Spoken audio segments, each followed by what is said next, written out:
Olá pessoal, aqui é Totti Cavalcante e vamos começar aí o curso de DevOps. A gente vai ver primeiro uma parte mais conceitual. Eu mudei aqui o menu do meu blog, eu coloquei o curso de Git, o mini curso de Git, são 5 aulas. Coloquei aqui dentro do menu DevOps e criei esse menu aqui também, DevOps Conceitos. Então essa parte mais conceitual eu vou colocar aqui, né?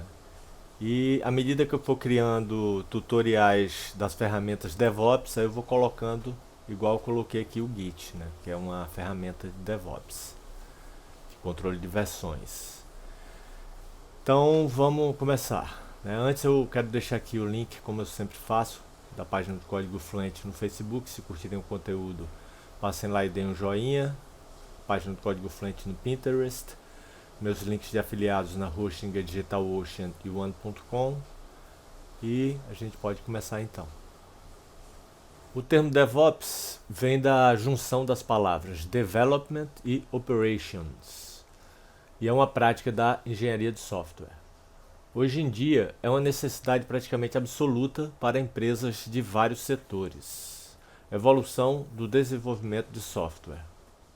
A gente vai começar falando sobre a evolução do desenvolvimento de software ao longo dos anos, metodologias e estratégias que mudaram em relação ao tempo e às necessidades. Depois a gente vai ver como o Facebook usou e continua usando DevOps e por que eles pararam de seguir o modelo ágil.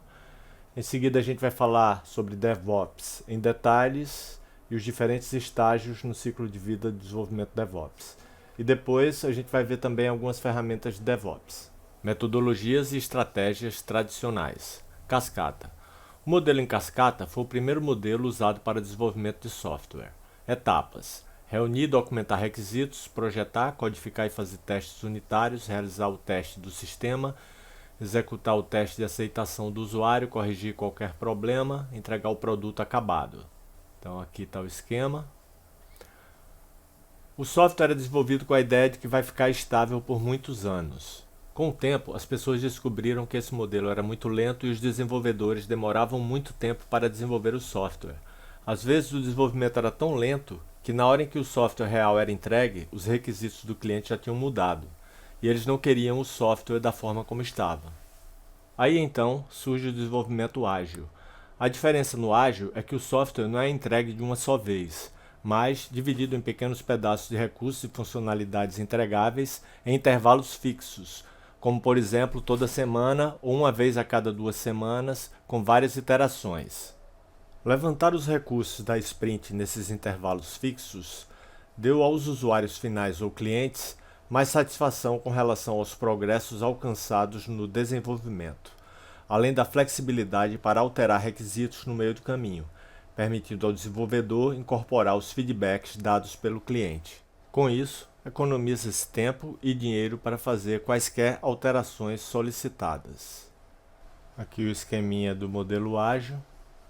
Apesar de ter reduzido o tempo de desenvolvimento drasticamente, faltava agilidade nas operações. Foi aí que surgiu o DevOps.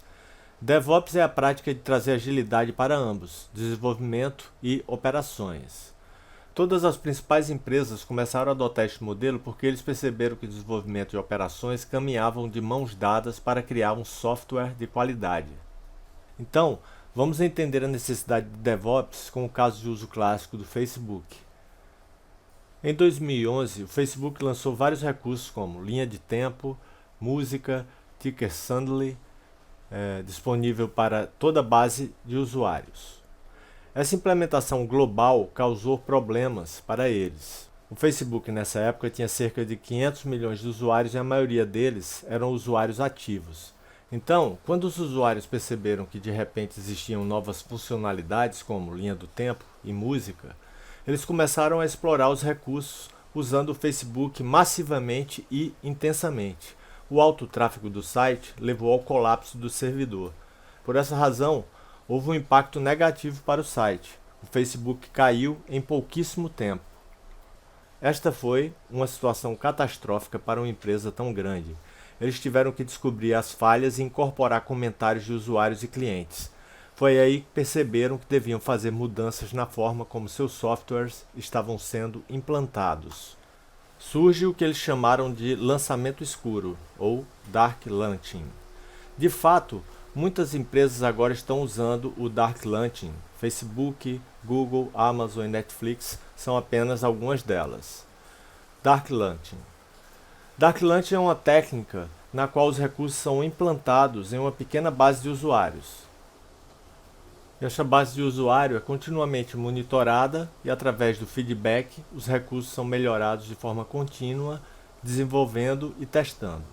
Uma vez que os recursos estejam estáveis, eles então são implantados para o resto dos usuários em vários lançamentos. Agora vamos aprender o lançamento escuro em mais detalhes, entendendo como o Facebook implementou. De acordo com a técnica Dark Launching, os recursos são implantados apenas em uma pequena base de usuários. Então veja aqui que primeiro ele libera, né, as novas funcionalidades aqui só para um pequeno grupo, né, e aí ele faz testes, continua desenvolvendo, se tiver bug ele reverte, e aí ele vai integrando, libera para mais um grupo e assim ele vai. É dessa forma que é feito aí o Dark Launching. No diagrama, apenas um pipeline de entrega está atualmente ativo. Há muitas entregas no fluxo da linha de produção, isto é, o pipeline. No entanto, todos eles estão desligados nesse primeiro momento, né? Só tem um ligado, que os outros dois estão desligados. Depois, o que o Facebook faz é monitorar continuamente esses usuários específicos dessa base na qual os recursos foram implantados e liberados para identificar os erros e obter os feedbacks deles, né? Aqui, essa linha aqui, e volta. Ele corrige, né, os bugs, reverte e integra, libera para mais um grupo, né. Ó, os bugs são corrigidos e o feedback incorporado por desenvolvimento e teste contínuo. Agora, esses recursos atualizados são então implantados de volta na mesma base de usuários e esse processo continua até que as funcionalidades estejam estáveis e os usuários felizes com os recursos. Então, uma vez que a estabilidade é alcançada, esses recursos são implantados em várias bases de usuários, ativando diferentes pipelines de entrega. Se os funcionários não gostarem dos novos recursos, o Facebook pode reverter e remover funcionalidades completamente. Dessa forma, o Facebook tem sob controle um estável mecanismo para o desenvolvimento de novas funcionalidades para sua enorme base de usuários. Infraestrutura e servidores escaláveis. Isso também ajuda a preparar seus servidores para implantação escalável, prevendo a atividade do usuário em seu site, podendo ampliar seus servidores conforme a necessidade. Então, quanto mais usuários, né, quanto mais visitas seu site tiver, pode ser que você precise escalar mais recursos para manter seu sistema rodando sem prejudicar a experiência do usuário ou sem que as transações fiquem lentas, né? Existem muitas terminologias mencionadas nesse processo todo: desenvolvimento contínuo, teste contínuo, integração contínua, implementação contínua e monitoramento contínuo. Essas atividades não podem ser realizadas usando o modelo ágil.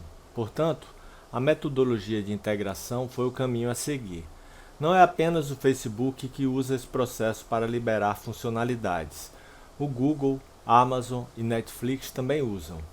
O Google inicialmente lançou o Gchat só para seus funcionários, e em várias iterações e feedbacks de equipes diferentes, eles vieram com a funcionalidade impecável quando liberaram para todos, mas o Gchat acabou em 25 de junho de 2017 e foi substituído pelo Hangouts. Netflix fez uma coisa parecida, eles inventaram algo chamado Exército Símil. Consistia em diferentes macacos, como macacos do caos, macacos da latência e assim por diante. O macaco do caos foi o primeiro da série. Era basicamente um código que, quando implantado, podia derrubar uma instância de um servidor e causar interrupção. Essa ferramenta foi mais como um desafio para os desenvolvedores e para o Netflix, porque servidores eram derrubados aleatoriamente durante o horário comercial e os desenvolvedores tinham que trabalhar em tempo real para corrigir o problema, durante as horas em que os usuários mais usavam o site e eles não poderiam ter nenhuma interrupção durante a transmissão do filme ou programa de TV. Isso ajudou o pessoal da Netflix a aprender sobre a fraqueza de seu sistema e conseguir construir mecanismos para recuperação automática. Contexto de aplicação do DevOps. São para esses contextos que se aplica DevOps no cenário atual da era cloud, Big Data, Internet das Coisas, aprendizado de máquinas, sistemas distribuídos, infraestrutura como serviço. Aliás, tudo como serviço, foi necessária ter uma abordagem de desenvolvimento de software que envolve desenvolvimento contínuo, teste contínuo, integração, implementação, monitoramento contínuo de software ao longo do ciclo de vida de seu desenvolvimento. Este é exatamente o processo adotado por todas as principais empresas para desenvolver software de alta qualidade em ciclos de vida de desenvolvimento mais curtos, resultando em maior satisfação do cliente. Ferramentas. Agora, vamos ver algumas ferramentas que são usadas para automatizar esses estágios. Para gerenciamento de código-fonte com Git e SVN, temos GitHub, GitLab, Bitbucket, CloudForge, Codebase, Beanstalk, entre outros. Essas ferramentas nos ajudam a manter o código ao longo do ciclo de vida do desenvolvimento. Revisões diferentes do código pode ser armazenado e, se quisermos reverter todas as alterações, podemos apenas chamar a essa versão anterior do código e subir em produção. Para a construção, para montar, digamos assim, o executável da nossa aplicação, fazer o build, temos ferramentas como Maven, Ant e Gradle. Eles ajudam a compactar seu código em arquivos executável que podem ser produzidos em ambiente de teste. Para teste contínuo, temos ferramentas como Selenium, Test Sigma, Tricentis, JUnit, entre outros. Para integração contínua, Jenkins, CodeShip, Buddy, Urban Code Deploy, Bamboo, CircleCI, entre outros. A integração contínua significa que você pode testar alterações e depois testar alterações com outras alterações. A próxima etapa é o estágio de implementação contínua. Para isso temos ferramentas como Puppet, Chef, SaltStack e Ansible. Quando o código está testado e pronto, é enviado para produção ou a uma máquina comum de não desenvolvedor. E finalmente o monitoramento contínuo, New Relic, Senso e Nagios. Essas ferramentas ajudam a monitorar os servidores de perto e verificar a saúde do sistema. Tudo pode acontecer com seu servidor a qualquer momento, por isso é importante que eles sejam monitorados proativamente em vez de reativamente. Eles também melhoram a produtividade, aumentam a confiabilidade dos sistemas e possivelmente economizam muito dinheiro e custos de suporte de TI.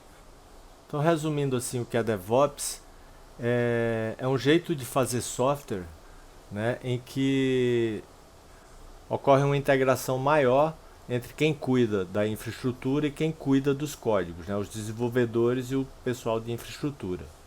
E a infraestrutura, como todos sabem, é onde a nossa aplicação vai rodar. São os recursos computacionais, memória, os bancos de dados, os servidores, os processadores e tudo mais. E o pessoal da infraestrutura que é responsável por cuidar dessa parte. E os desenvolvedores é quem cuida dos códigos, é quem efetivamente cria a aplicação que precisa de uma infraestrutura para rodar. Então o DevOps ele aproximou esses dois mundos aí, fazendo com que os desenvolvedores tenham uma atuação também na hora de implantar, de fazer o deploy da aplicação. E o pessoal de infraestrutura também passa a ter um papel como programador também, já que a gente consegue também montar infraestruturas através de código, com programação. Configurar toda uma infraestrutura utilizando código. Então, pessoal, por hora ficamos por aqui, nos encontramos na aula 2. Novamente eu deixo aqui com vocês o link da página do Código Fluente no Facebook. Se curtirem, passem lá e deem um joinha. O link da página do Código Fluente no Pinterest. Meus links afiliados na Hoshinger, DigitalOcean.com. Aqui embaixo o link para doações. E Valeu, obrigado, até a próxima e bons estudos.